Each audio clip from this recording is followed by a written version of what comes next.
Hello and welcome to Exotic Gardening UK, Yorkshire Kris Weekly. And on this week's episode, we'll be having a closer look at the most asked for plants at my last open day, Amicia zygomeris.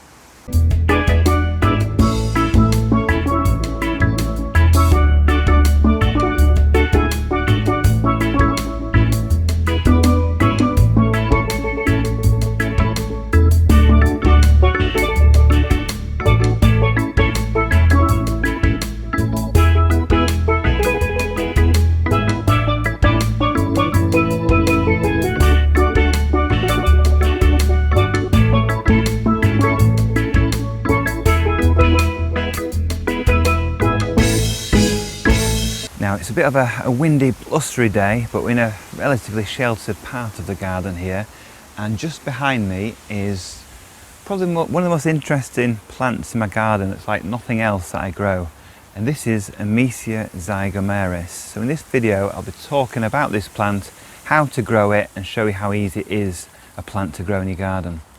So at my last open day we had a lot of people come into the garden, and nearly everybody who's never seen this plant asked me what it is, how to grow it, and how interesting it is.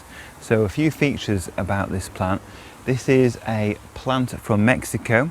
It's an herbaceous shrub, so it grows all its growth in 1 year, and then it's cut down to the ground by the frost, and you cut it down, and then over winter you don't see any of the plant until next spring when it starts growing from the base.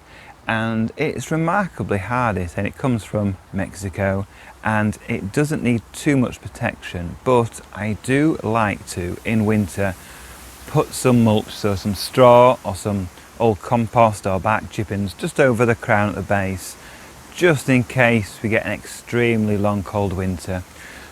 This plant I've had for over 10 years now, not just in this place, but I've had it in a couple of different places in the garden, and it's transplanted well. What I like about this plant is the fact that the leaves are so unusual. They're held horizontally throughout the day, and they come in these pairs, and each individual leaf has this indentation at the base. It's quite an unusual shaped leaf. And then one of the most interesting characteristics about this plant is on an evening just before it gets dark, the whole plant collapses. Well, the leaves collapse.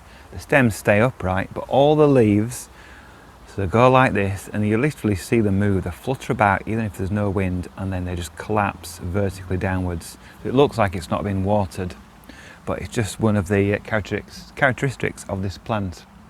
It will flower later on in the year, so sort of September time onwards you'll get yellow pea-like flowers, which add another layer of interest.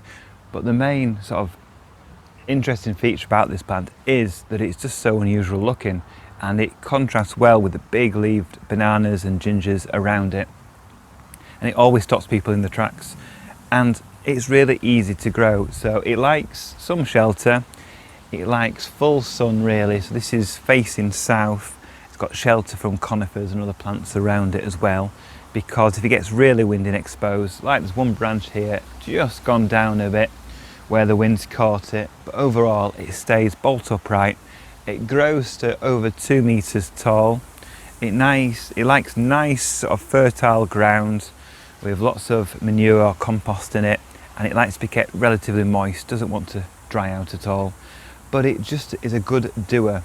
It's not attacked by any pests. I've got lots of slug and snail and flea beetle damage around the garden, but this plant, all the leaves have been completely untouched by all the pests that we have, and it just carries on growing. So it starts sort of in May time, you'll see little shoots appear, and then by the end of May it'll be a substantial clump, and then as we get into July it'll be topping out at over 2 meters. It's not invasive, it doesn't sucker, it doesn't send out any sort of shoots in all sorts of places like a bamboo or a tetrapanax might do. It's just a nice herbaceous shrub basically. It's a great plant for the garden. It's not easily found in garden centres. In fact, I've not seen it in garden centres. Got this from a specialist nursery. But if you do get hold of one, you can propagate it quite easily. I like to do it in spring from basal sort of almost cuttings, so break a piece away from the base, So you get the old stems that are a bit like twigs that are cut down to about 6 inches over winter. But if you pull away one of those old twigs in spring, you normally get a little bit of root and a little shoot, and that can be potted up and grown into a new plant. You can also get shorter shoots, sort of side shoots, like this one down here that's not flowering, and you can just take normal sort of stem cuttings from that, and they also propagate pretty well from that as well. So you can bulk up your supplies if you know somebody's got one. I sold a few of these at my open day, but they went really quickly. And from a small plant to a plant this big, you're looking at about 2 or 3 years. So that is Amicia zygomeris. If you've got any questions about this plant, please put it in the comments below, and we'll be looking at more plants in the future. Thank you for watching this edition of Exotic Gardening UK. Join me next week, where we'll be doing more in the garden.